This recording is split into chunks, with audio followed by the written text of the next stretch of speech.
Good morning guys! Tayo po ngayon ay nandito sa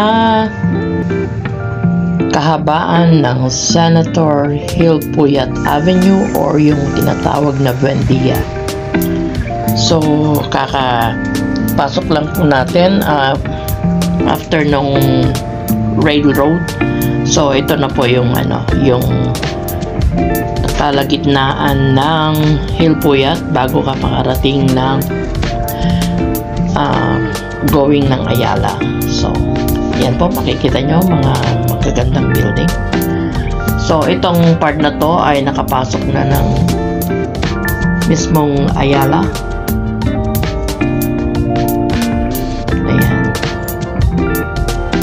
So, makikita nyo marami siyang dates sa gilid at saka yung mga magagandang buildings.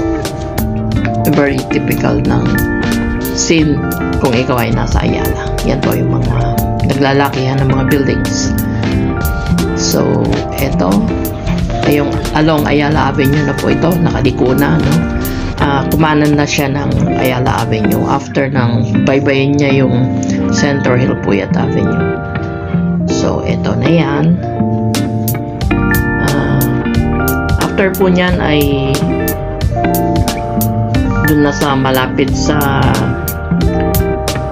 Makati Avenue, kung saan Paseo de Rojas, kung saan ako ibababa.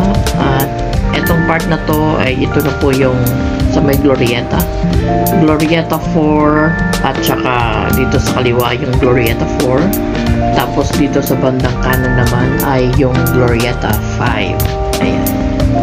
So yan na po yung Greenbelt area. Tapos itong pinaka kanan pa niyan, katapat naman ay yung yan, yung One Ayala Terminal.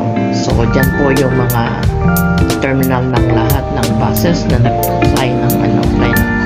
So ito naman po yung loob na mismo ng Glorieta. So napakaganda, no? Paskong Pasko yung makikita mo doon. So kung gusto nyo pong makita yung mga na yan sa actual, yan po yung gamitin nyo po itong guide para marating nyo yung mga sinabi ko.